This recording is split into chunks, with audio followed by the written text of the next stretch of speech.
Good evening.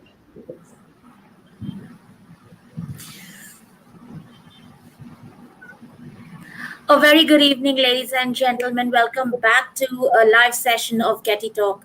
My name is Shilpi. I'm the Relationship Manager with the Global Education and Training Institute. Well, the terror of the pandemic is back. The schools are again being closed down, and the online classes are into fashion again. So here, we have Miss Renuka Masih, who's going to discuss about adapting to the hybrid classes, which is the new normal. So let me just introduce Ms. Renika before I give the platform to her. She has been into the field of education for past 30 years. She belongs to the family of academicians, so she has started young, at a very young age, getting into teaching plus administration. Currently, she is the Dean of St. Anthony's Group of Institutions in Secunderabad. She is also into social work and she is basically working for women, empowering women, and she herself is an woman who has come out of a lot of uh, you know um, you could say traumas in her life, but Yes. she is both smiling and a more strong believer in God and his Yes. miracles. So thank you, Renika, for joining us here, and you are a miracle. And I hope people come to know more about you. If you want to know her testimony, please go on YouTube and you can find her testimony.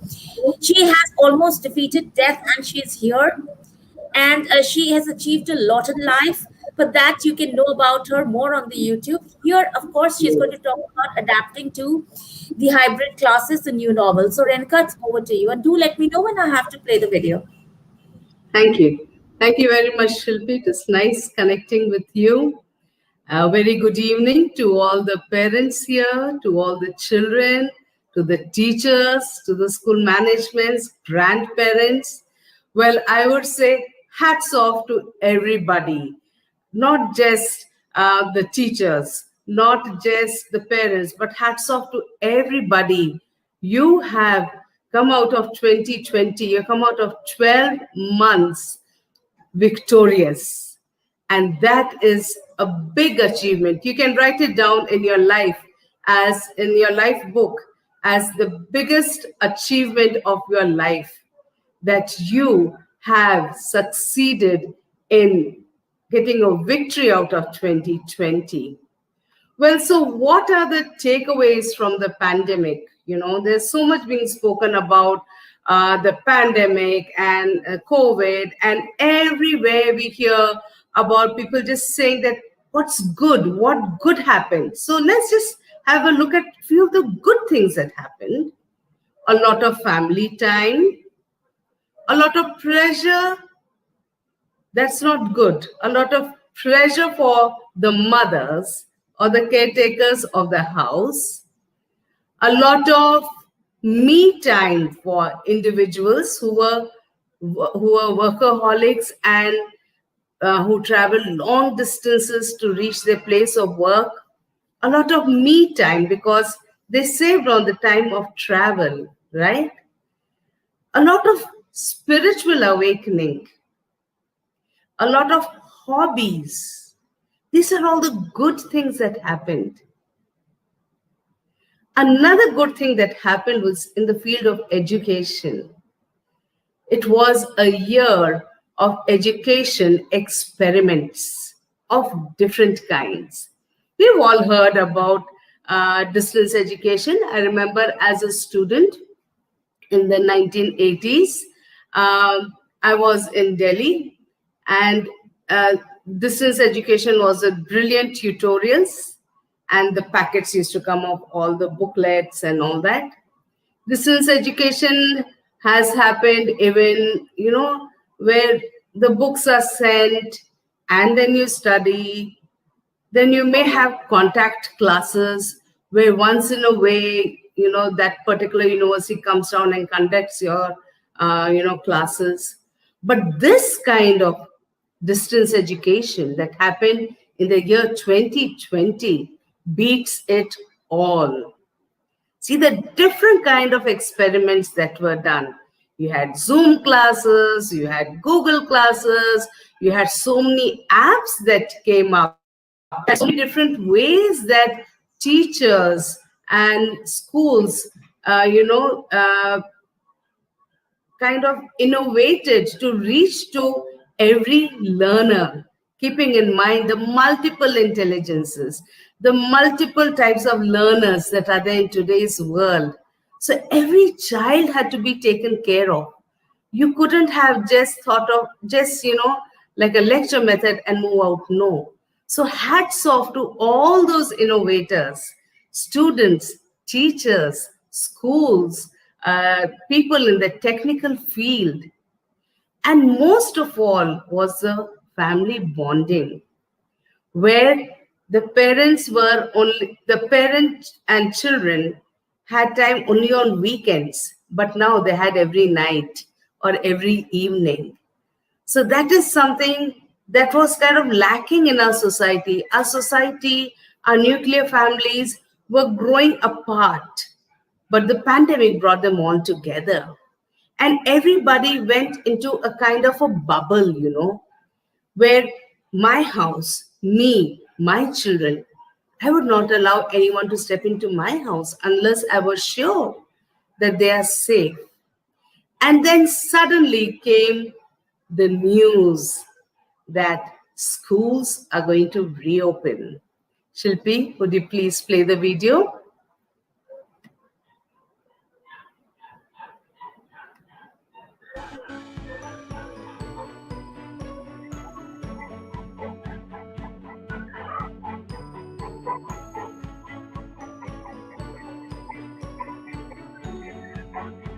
Shilpi, you have, I'm So while sorry, I'm but excited for the just kids stop. that they have the Shilpi, opportunity please to go stop. back at school, I'm looking forward The to first it. few frames are missed.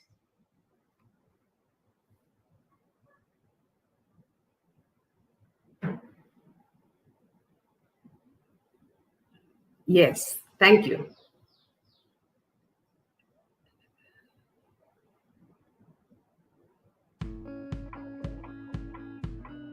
Decided to go back to school and meet my teachers and friends. Oh.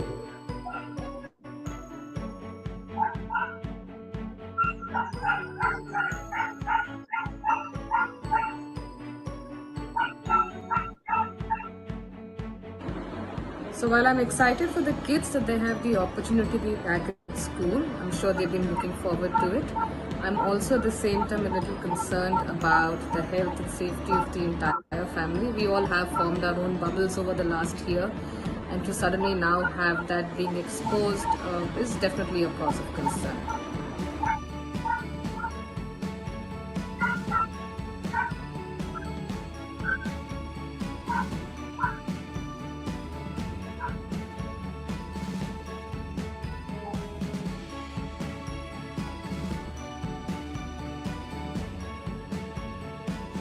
Do I really need to go to school?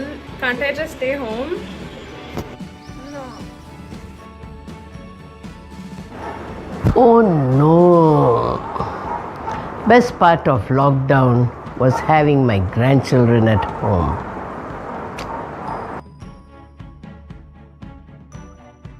My sister is going to school! Yippee! What? The kids are going back to school? Oh, I really miss them. Let them go. Thank you, Shilpi. And then came COVID all over again. And the schools have closed again. So now what? With CBSE starting the new academic session, with most of the schools conducting their final exams. So now the children, kind of got confused. So came up the concept of hybrid classes. Initially, let me first tell you what hybrids are. Hybrids were initially in plants, where suppose there was a plant that gave a big yield and another plant that gave a big size fruits. So the genetics would take the two characters of the two plants and put them together and make a hybrid. So the hybrid plant would give big fruits and a big yield.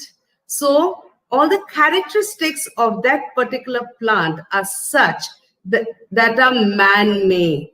All right. Hybrids are good. Hybrids are excellent because they have all the good qualities or the dominant qualities of both the parents. That's also for most of the children. So now, hybrid classrooms initially was a term given to classrooms where part of the children would be physically present and part of the children would be online. So if I, as a parent, am not happy to send my child to school, then I'm given the option that I can view that my child can view the class from home. That is what originally hybrid classes were. But I think now what it has become is more of a tri-hybrid class. That is, some days everyone goes to school, some days everyone is online, some days some are online and some are at school physically present. So the schools are all very well prepared for it. The boards have conducted so many training sessions. The schools have caught up with, the different kind of technologies that are found around the world. They have tied up with different kind of apps and technologies where the teaching can be really very effective. The persons at the group that I would like to address are the parents and the students. I think the parents have a major task because at this stage, the children are so confused.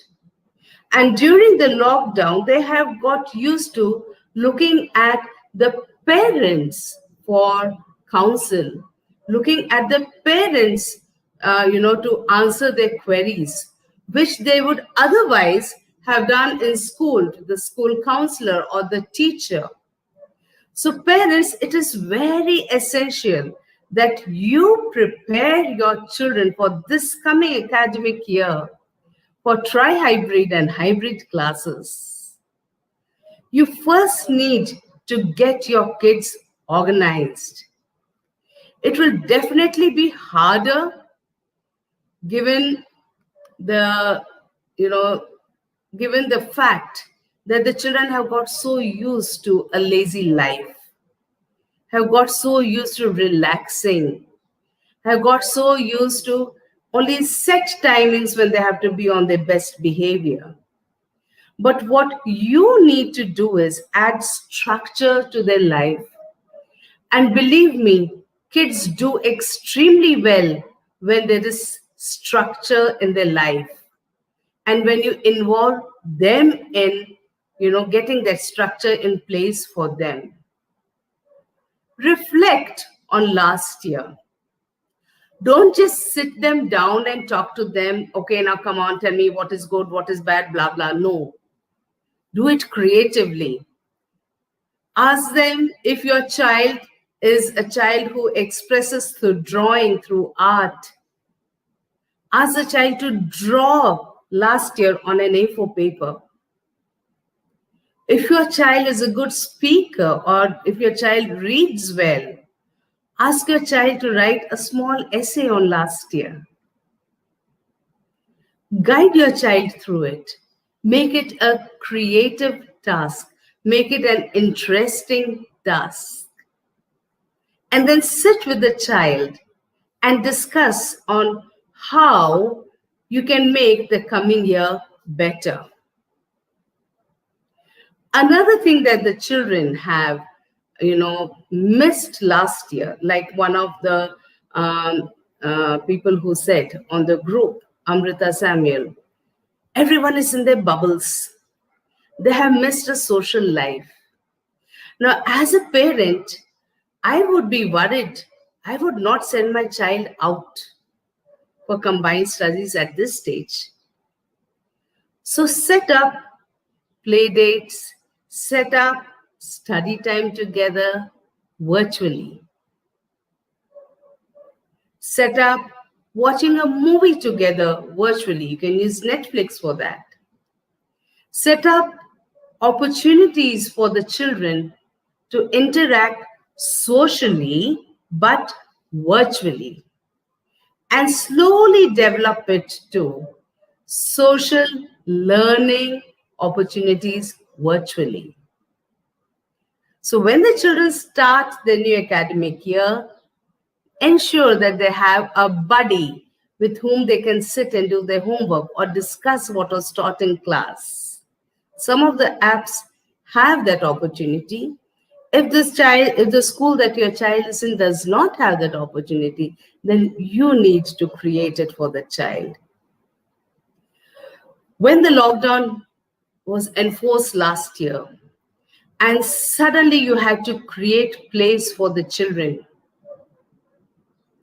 there were some families who live in just one room. Some families have mansions.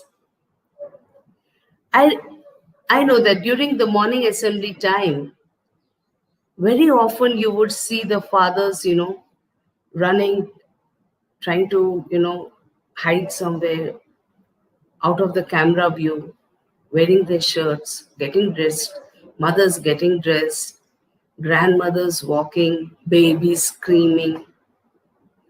But hats off to the children. They put up with everything and they did the best. So parents, appreciate your children for not being demanding. And the little corner that they have in your house, do something special for them. Do something creative with them so that they can call it their own corner. And that becomes their workspace. The goal should be to create an ideal environment to minimize stress. And the environment should be such during those study hours that it inspires and nurtures learning. During the past year, everyone has grown. So make sure your child is involved in some physical activity. You can just put on a YouTube of a Zumba class or a dance. There's so much that is available. Just 5 minutes a day, just 10 minutes a day. You have brain gym exercises which are set to music. So get your child to do something interesting. Basically, you are getting the child out of the mode of just sitting at home so that when the child has to go to school, to physical classes, the child is not in a shock, but is used to walking around, is used to running around, is used to doing some kind of physical exercise. During the summer holidays, take up a project with your child. It could be setting up a herb garden. It could be redoing one corner of the house. It could be teaching your maid or somebody who's not literate in the house how to write their name or how to do simple addition. It could be anything simple, but give it to the child as their project so that they have some activity to do during the year, not anything connected to school. So that they have some activity to do during the next 2 months, so that when school starts, they have something to be proud of that they achieved during the holidays. And the most important, keep the line of communication open. Just like your children are communicating with you now, that should be even when they go to school. I know as parents, we would be loading them with masks and sanitizers and those shields and telling them, don't touch this, don't touch that, don't touch that boy, don't touch that boy, don't touch this girl, don't sit next to this girl. Make sure nobody's around you. Don't send your child to the school with paranoia around him or so scared about where they are going. It should not be like they are entering a lion's den. Trust your school. Trust the school management. Trust the teachers that they will ensure that COVID protocol is followed in their class and in their school. The coming year is definitely going to be void of fun physical events that children generally have in the schools, like a sports day, like exhibition or anything. Everything is virtual. So you need to create that excitement for the child at your home. Have movie nights, have gym nights, have Zumba nights, have reading nights, have art and craft weekends. Make life interesting for yourself and your child. And if your parents are with you, if the grandparents are there, it's fantastic. Grandparents and grandchildren bond very well. Make use of that. For the children, I would like to say, you have been a fantastic lot the past year. And I'm sure you're going to excel the coming year. Always remember, home is where the heart is. If you are ever in any doubt or any fear,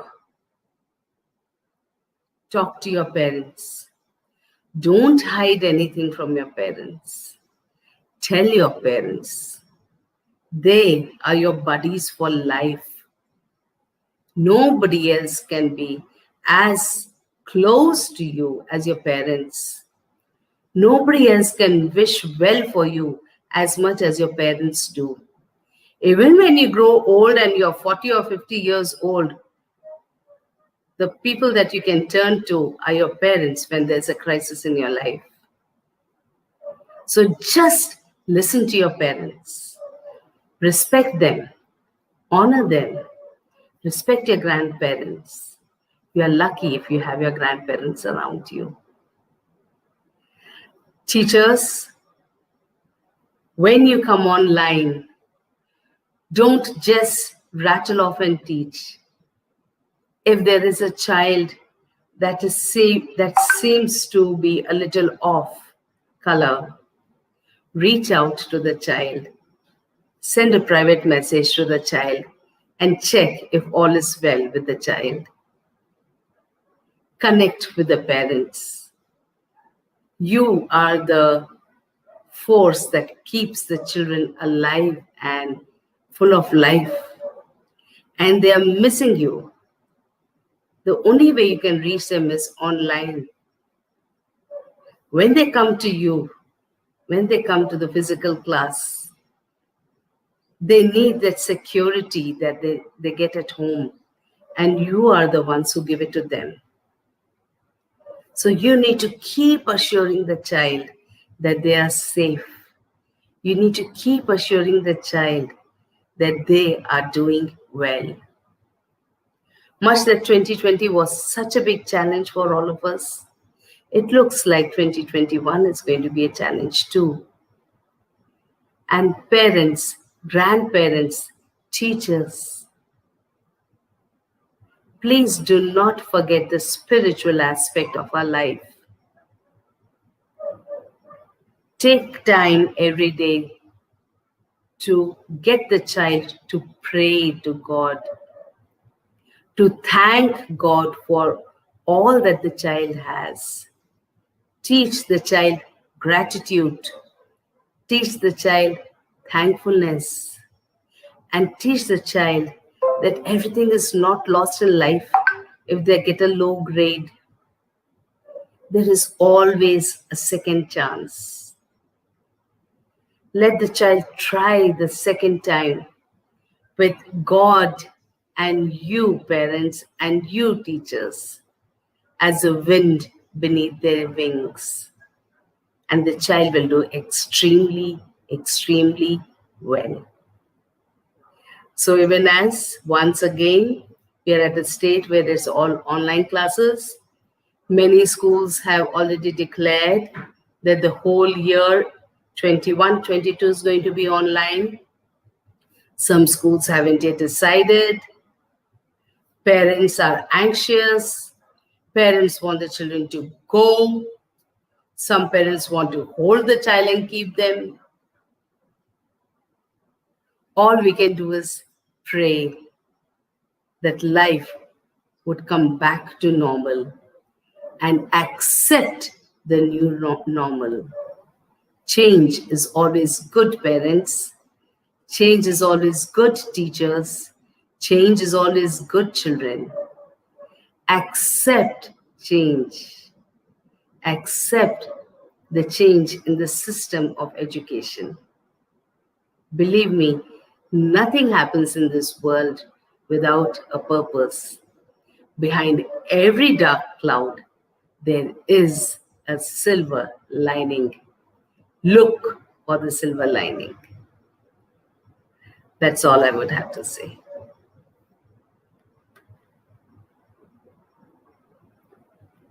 Shilpi?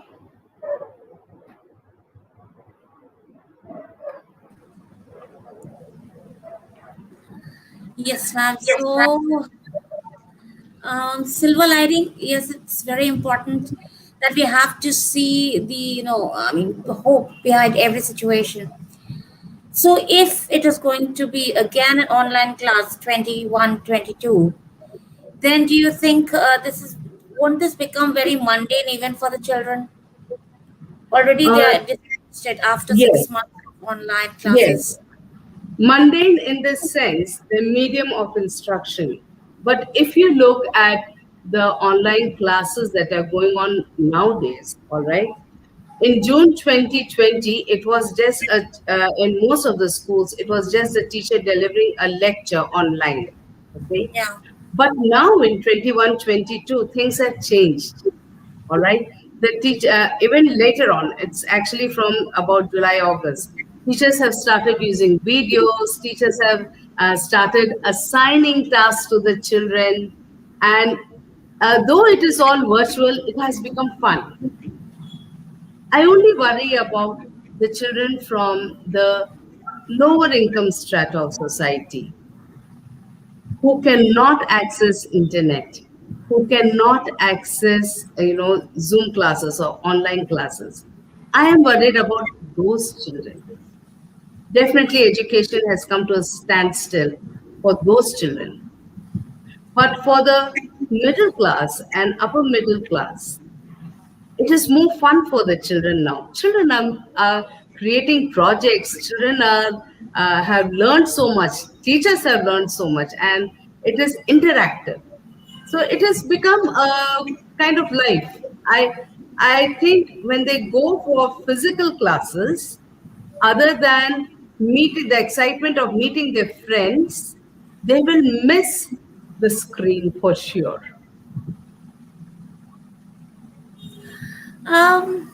Yes, they might. They might miss the screen for sure. Yeah. I mean, it was a new experience for both the learners and the facilitators. Yes, yes. But don't you think, the common problem that we were discussing also off the line, the practice of writing, that has gone away from it. So don't you think this another Yes. year of online classes will actually again bring about a lot of laziness Okay, in now, them? now the schools that I know of, writing has happened, but not to the extent that it would happen in a physical school. Yeah. Children have been asked to write, have been given worksheets, and children write it, scan it, and upload it. Some schools where all parents do not have scanners and printers, the children are given certain time, parents are given certain time, the notebooks come, they're all corrected by the teachers and are sent back. So there are different innovative methods that are being used by parents, by teachers, to ensure that the children write. but of course, not write as much as they do when it is physical classes. That would be a concern, yes. And for the children who are learning writing, the children who are learning writing, that is the alphabets, the letters, the numbers. I'm talking about the pre-primary. There it is a matter of concern, and definitely you need parental support over there.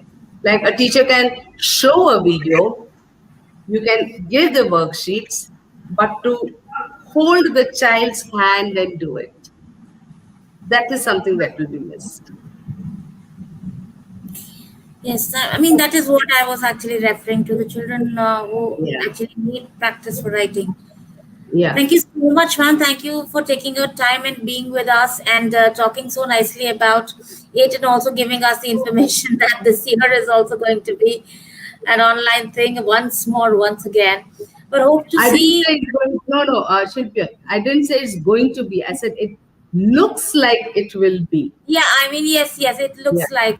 But then I pray it shouldn't be, because, it it's been shouldn't. It long we should have not. met people physically and hugged them, and especially our students. So as Yes, much as they are eager to meet their friends, we as teachers also want to see how they have grown, and yes, how they are changing. And that's what our yes, satisfaction is all about in education. yes, So yes. have a lovely evening, ma'am, ahead, and thank Thank you you for being very here. much.